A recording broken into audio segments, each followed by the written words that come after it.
Assalamualaikum warahmatullahi wabarakatuh. Kami dari kelompok 5 akan mempresentasikan hasil kerja kelompok kami mengenai pembayaran, pengujian pengendalian, pengujian substantif atas transaksi, dan utang usaha.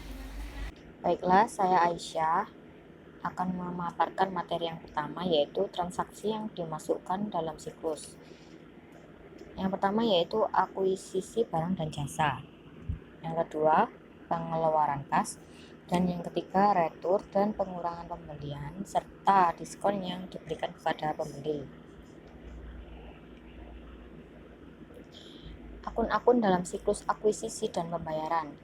Akun-akun yang ada dalam siklus akuisisi dan pembayaran itu ada, yang pertama kita lihat di sebelah kiri itu ada kas di bank untuk pengeluaran kas. Lalu untuk retur dan pengurangan pembelian yaitu retur dan pengurangan pembelian.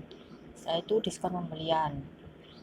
Nah, untuk akuisisi barang dan jasa, akun-akunnya yaitu pembelian bahan baku, properti, pabrik dan peralatan, beban dibayar di muka, akun pengendali beban administrasi, akun pembantu, akun pengendali beban penjualan. Setelah itu akun pengendali beban manufaktur.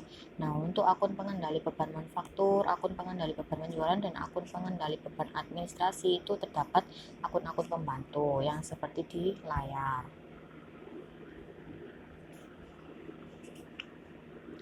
Setelah itu ada kelas transaksi, akun, fungsi bisnis, dokumen, dan catatan yang terkait. Nah, kelas transaksi di sini ada akuisisi. Akunnya yaitu persediaan, properti, pabrik, dan peralatan, beban dibayar di muka, perbaikan leasehold. Setelah terus fungsi bisnisnya yang persediaan, properti, dan beban dibayar di muka itu fungsi bisnisnya untuk memproses pesan pembelian. Dokumen yang diperlukan dan catatan yang diperlukan yaitu permintaan pembelian dan pesanan pembelian. Setelah itu akun selanjutnya yaitu perbaikan leasehold. Fungsi bisnisnya untuk menerima barang dan jasa. Dokumen yang diperlukan yaitu laporan penerimaan saat menerima barang atau jasa. Setelah itu akun utang usaha, beban manufaktur, beban penjualan, dan beban administratif. Fungsi bisnisnya yaitu untuk mengakui kewajiban, mengakui adanya liabilitas.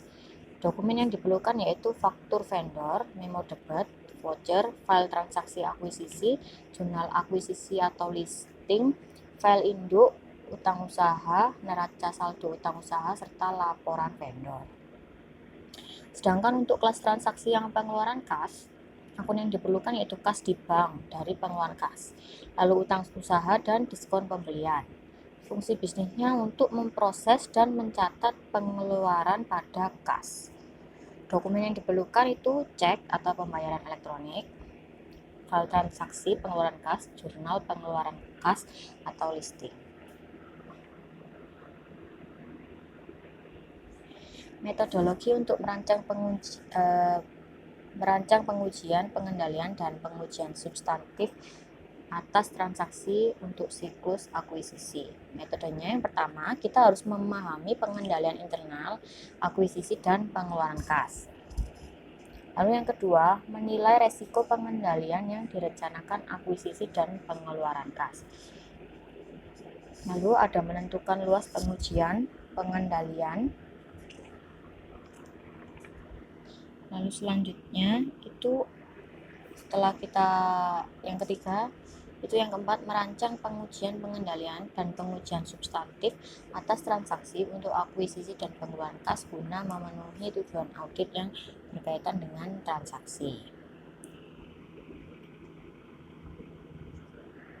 Nah, saat kita mau merancang pengujian pengendalian itu yang kita perlukan tuh pertama kali yang kita harus lakukan adalah prosedur audit, lalu ukuran sampel,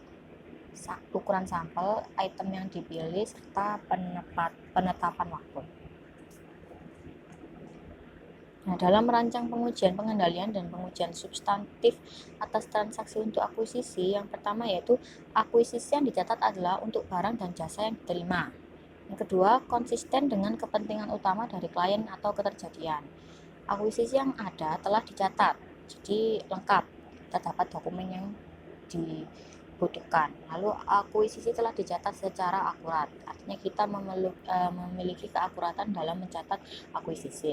Akuisisi telah diklasifikasikan dengan benar, Jadi akun yang tadi kelas transaksi akuisisi itu akun-akunnya sudah diklasifikasikan dengan benar, jadi harus pas seperti itu. Baik, saya Mayang akan melanjutkan presentasi dari teman saya mengenai metodologi untuk merancang pengujian atas rincian saldo utang usaha.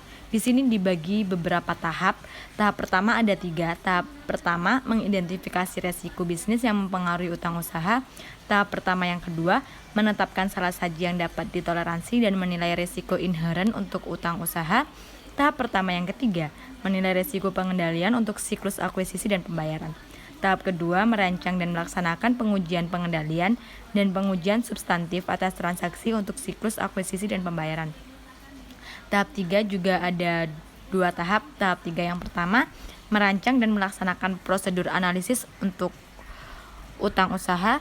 Tahap ketiga yang kedua untuk merancang pengujian atas rincian saldo utang usaha untuk memenuhi tujuan audit yang berkaitan dengan saldo. Di sini ada beberapa tahap. Yang pertama prosedur audit, yang kedua ukuran sampel, yang ketiga item yang dipilih, dan yang keempat penetapan waktu. Selanjutnya ada prosedur analitis untuk siklus akuisisi dan pembayaran. Prosedur analitis sendiri di sini dibagi menjadi 4. Yang pertama membandingkan saldo akun beban yang berhubungan dengan akuisisi dengan tahun sebelumnya. Yang kedua mereview daftar utang usaha untuk melihat utang yang tidak biasa, non-vendor, dan utang berbunga. Yang ketiga membandingkan utang usaha individual dengan tahun sebelumnya. Yang keempat menghitung rasio seperti pembalian dibagi dengan utang usaha dan utang usaha dibagi dengan kewajiban lancar. Salah saji yang mungkin juga dibagi menjadi 4, salah saji utang usaha dan beban. Yang kedua, klasifikasi salah saji untuk kewajiban mendatang. Yang ketiga, akun yang tidak tercatat atau tidak ada atau salah saji.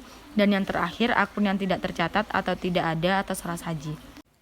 Selanjutnya, pengujian kewajiban setelah periode atau out of period liabilities test merupakan hal yang penting bagi utang usaha. Di sini ada beberapa prosedur audit. Yang pertama, memeriksa dokumentasi yang mendasari pengeluaran kas selanjutnya. Auditor memeriksa dokumen pendukung menyangkut pengeluaran kas setelah tanggal neraca guna menentukan apakah pengeluaran kas dilakukan untuk kewajiban periode berjalan. Yang kedua, memeriksa dokumentasi yang mendasari tagihan yang belum dibayar beberapa minggu setelah akhir tahun. Auditor melaksanakan prosedur ini dengan cara yang sama seperti sebelumnya dan untuk tujuan yang sama. Prosedur ini berbeda karena dilakukan untuk kewajiban yang belum dibayar mendekati akhir audit dan bukan untuk kewajiban yang telah dibayar. Yang ketiga, menelusuri laporan penerimaan yang dikeluarkan sebelum akhir tahun ke faktur vendor terkait. Semua barang dagang yang diterima sebelum akhir tahun periode akuntansi harus dicantumkan sebagai utang usaha. Dengan menelusuri laporan penerimaan yang diterbitkan hingga akhir tahun ke faktur vendor dan memastikan bahwa laporan itu telah dimasukkan dalam utang usaha. Yang keempat, menelusuri laporan vendor yang menunjukkan saldo yang jatuh tempo ke neraca saldo utang usaha. Jika klien menyimpan file laporan vendor, auditor dapat menelusuri setiap laporan yang memiliki saldo yang jatuh tempo pada tanggal neraca ke listing untuk memastikan bahwa hal itu telah dicantumkan sebagai utang usaha. Yang kelima, mengirim konfirmasi ke vendor dengan siapa klien melakukan bisnis.